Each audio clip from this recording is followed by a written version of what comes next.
ser flexible con el operador, ¿no? Así es. Pero bueno, así es. entonces, ¿a qué se remite el papel del gobierno entonces? El papel se remite a cuidar ese activo que se esté dando, cuidar a los usuarios, si no hay una competencia. Por ejemplo, una carretera muchas veces es un monopolio, digamos, en términos de infraestructura.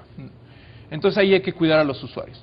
Si los puertos están en un esquema de competencia, el mercado te va a llevar a que los precios estén bajos. Hay que cuidar eso, que se logren las eficiencias. Entonces, el papel del gobierno ha variado mucho. Hay lugares donde la participación del gobierno está en forma de un regulador, simplemente, y le da toda la libertad al privado para hacer sus inversiones y su mercado, protegiendo a los usuarios y protegiendo la seguridad.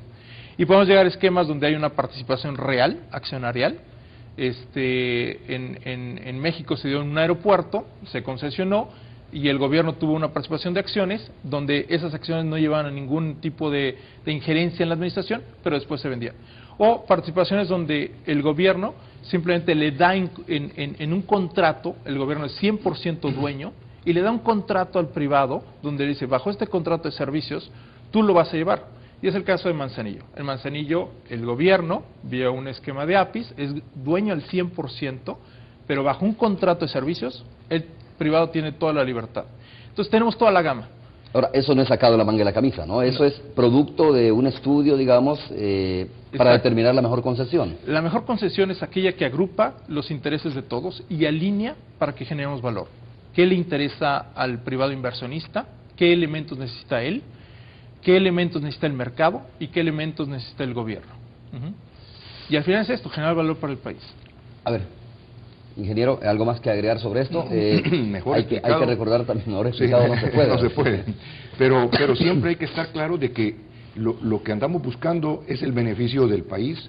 Mira, de lo que no nos podemos ocultar es que como país estamos en un mundo, y el mundo es globalizado, y debemos de actuar tal cual como el entorno que tenemos. O sea, nosotros no podemos pretender actuar aisladamente de las reglas del juego que se están colocando en el mundo.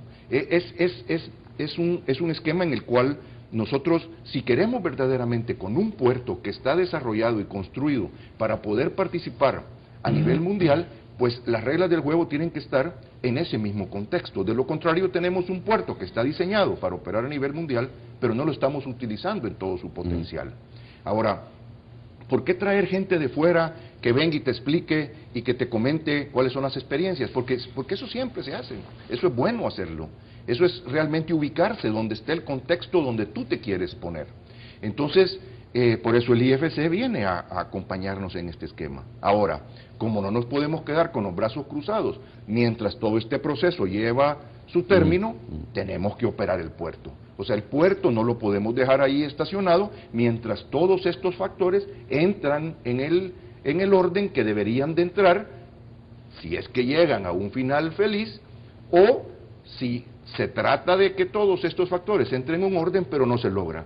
Para mientras tanto el puerto parado no sería lo adecuado. Entonces, por eso es de que venimos y con la, repitiendo, autorización del señor presidente en julio del año pasado, venimos en estas dos vías. La vía del plan contingencial de operar el puerto y la vía de buscar el proceso de concesión.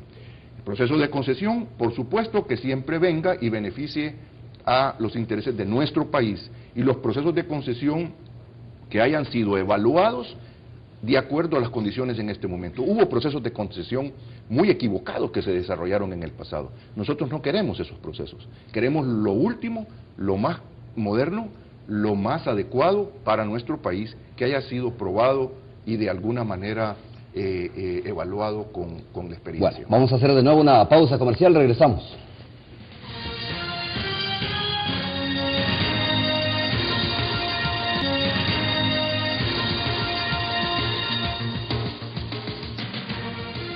Bien, estamos de regreso, gracias por continuar con nosotros.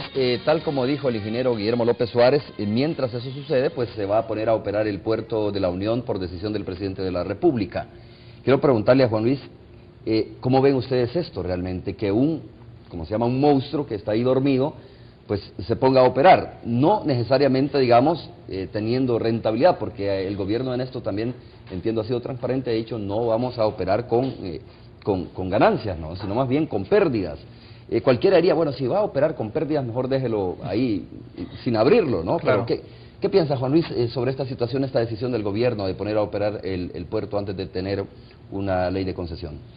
Mira, hay muchos elementos atrás de esa pregunta. Yo te diría uno, el puerto de la Unión está diseñado como uno de los puertos más modernos del mundo. El impacto que va a tener una vez que esté operando es enorme porque permite el operar barcos grandes, que es la tendencia mundial, barcos más grandes y volúmenes de carga mucho mayores para lograr las eficiencias que hablamos. Un puerto parado es como una casa que no está habitada. Terminaste de construir tu casa, la pintaste, tienes toda lista, pero si no la habitas, la casa se deteriora. Lo mismo sucede con un puerto, con una infraestructura. Si no es operado el puerto, el deterioro va a ser mucho más alto que el que se tendría si está operado.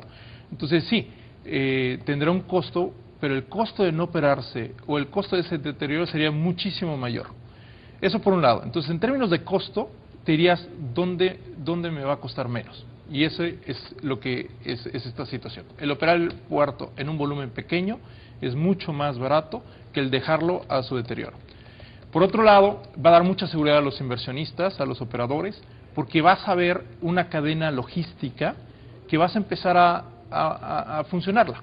No se trata solamente del puerto, es qué pasa, cómo entra y cómo sale la carga. Entonces, el operador va a ver, ok, ya está mi recinto fiscal, ya tengo toda la parte de mi comunicación con carreteras, y vamos a empezar a resolver pequeños problemas que van a salir. Como bien dice don Guillermo, el puerto lo que busca es que empiece a operar a una pequeña escala, y eso va a permitir identificar los problemas y empezar a resolverlos, de tal forma que paulatinamente la carga puede aumentar. No se trata tampoco de dividir, digamos, la carga o de cerrar la carga que tiene Acajutla. Hoy Acajutla tiene aproximadamente 160, 170 mil TEUs. TEUs es un contenedor, el equivalente. Entonces, no se trata de quitarle la carga a Acajutla y mandárselo a la Unión. Inclusive, todo el esquema que buscamos no se trata de eso. Se trata de cómo lograr que los 160 mil TEUs que hoy tiene El Salvador se conviertan en 500. Y esto es, la carga de alto volumen vaya a la Unión y la carga de bajo volumen vaya a Acajutla. Es simplemente manejar dos mercados. La Unión va a abrir un mercado nuevo para El Salvador y Acajutla tiene su propio mercado. No queremos cerrar Acajutla. La Acajutla es muy buen puerto, pero también hay que ver que hay carga que está saliendo por otros puertos, carga salvadoreña que no está usando Acajutla. Entonces Acajutla, su reto va a ser, ¿cómo puedo atraer esa carga que estoy perdiendo? Al igual que la Unión, ¿cómo puedo atraer esa carga que hoy no tengo? Ese es todo el objetivo. Empezar a dar seguridad a los inversionistas, operando el puerto, identificando problemas, teniendo bien mantenido el puerto y empezar a ver cómo accesar a nuevos mercados.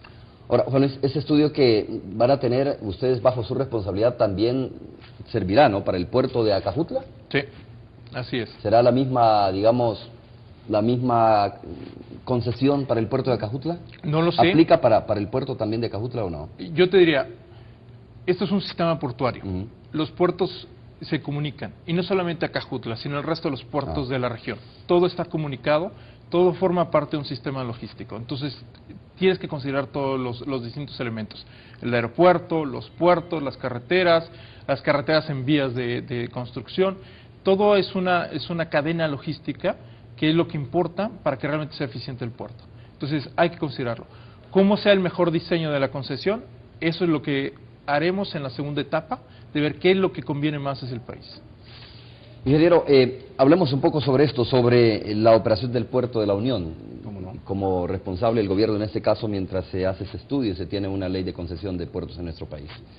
Pues, recuérdanos cómo están los números, cómo sí. va a ser, cómo va a iniciar esta operación del puerto, qué capacidad tendrá este puerto, qué tan eficiente será, hasta donde se pueda, ¿no? Cómo no, Romeo. Hemos venido trabajando en esto y han habido una serie de